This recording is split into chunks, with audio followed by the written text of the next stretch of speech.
आज आपने, मैं उम्मीद करता हूं, मुख्यमंत्री का बयान जरूर सुना होगा और अखिलेश यादव का भी। 27 की तैयारी इन लोगों ने अभी से शुरू कर दी। अभी तो 2 साल से ज्यादा का वक्त शेष है। चल क्या रहा है यूपी में?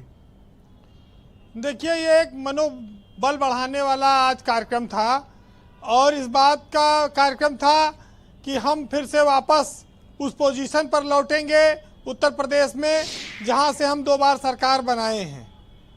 तो उपचुनाव को ये कहा गया कि ये सत्ता का सेमीफाइनल है और उस सेमीफाइनल को जीतकर बीजेपी ने अपना उत्साह बढ़ाया है। लोकसभा के बाद, लोकसभा की हार के बाद जो बीजेपी में मुरझाई थी, उसको थोड़ी नई ऊर्जा मिली है और जून में ही परिणाम आया था लोकसभा का। यूपी से उसको निराशा मिली थी। आज यूपी से वो 9 में से 7 सीटें जीत गए हैं। तो अंतिम परिणाम ही लोग याद रखेंगे।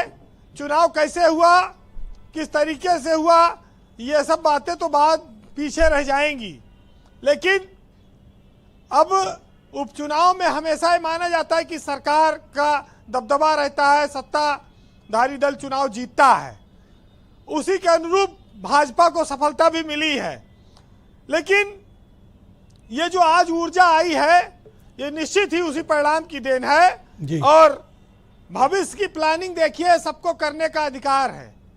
अगर मुख्यमंत्री योगी आदित्यनाथ इस बात को कहते हैं तो उनको ये बात कहना भी चाहिए, क्योंकि वही उत्तर प्रदेश के लीडर हैं और उन्हीं के नेतृत्व में चुनाव लड़ा जाता है।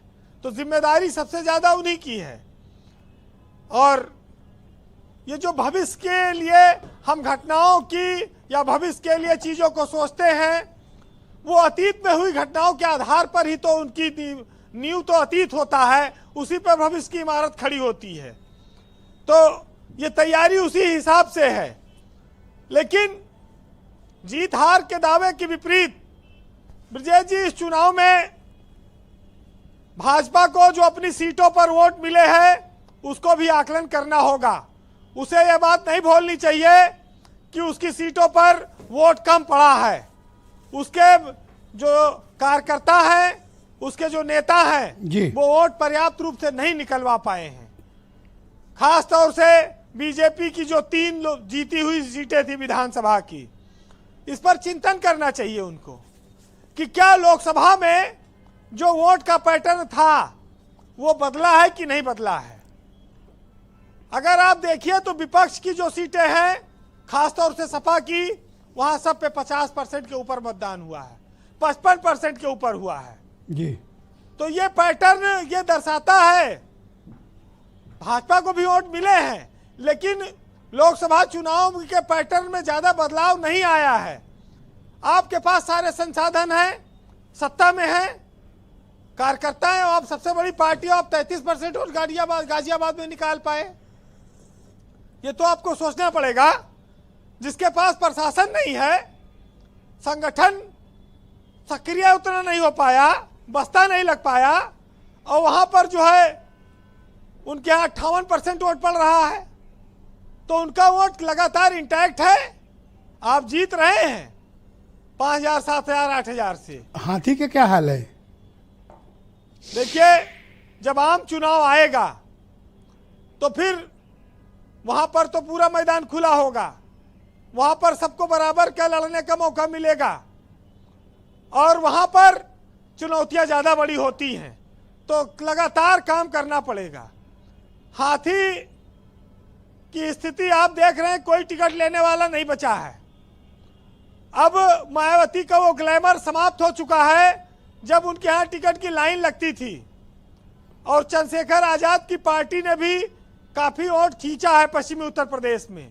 लेकिन चूंकि संगठन दोनों के पास नहीं है, लिहाजा भाजपा के मुकाबले वो कहीं टिके नहीं। तो मायावती का जो वोट खाली हो रहा है जी, उस वोट को कौन अपनी ओर खींच रहा है? भाजपा ले जा पाएगी या सपा और कांग्रेस का गठबंधन ले जाएगा? ये दोनों को तय करना होगा। ब्रजेश जी, एक बात मानना पड़ेगा कि अभी भाजपा को भरपूर वोट नहीं मिला है जिसकी वो उम्मीद कर रही थी। जैसे लोकसभा में वोट उसके पास आया था बिखर के, वैसे है ये उपचुनाव उत्साह तो बढ़ा रहा है कि आप चुनाव लड़िए और जीतिए, लेकिन 27 के लिए अभी आपको बहुत मेहनत करनी पड़ेगी। जी वीरेंद्र जी। ब्रजेश जी, जीत हार तो देखिए सोच पर निर्भर करती है, मेहनत पर निर्भर करती है। मन के हारे हार है, मन के जीते जीत है। संसार में हर आदमी इस बात को जानता है और भूतकाल की गलतियों को मिटाकर उनसे सीख लेकर आगे बढ़ते हैं लोग, और यही वजह है कि सकारात्मक कल्पना हमेशा रखना चाहिए। और मुख्यमंत्री ने भी उत्साहवर्धन के लिए ये बात कही है, इसमें कोई शक नहीं जी। लेकिन जनता नेताओं पर भरोसा तब करती है जब ईमानदारी की जो झलक है वो उनके किरदार से आती हो। बातें तो सब नेता करते हैं ईमानदारी की, लेकिन वो इस तरह का चरित्र दिखेगा, उस तरह किरदार दिखेगा तो जनता का भरोसा बढ़ता है। बाकी तो अच्छी बात करना, भाषण देना, अच्छे अच्छे लोगों से मिलना, ये हर कोई कर सकता है। तो ये सियासत में इस चीज का बड़ा ध्यान रखना होगा। नसीहत बहुत सारे काम देती है, आती है भविष्य के लिए। जी।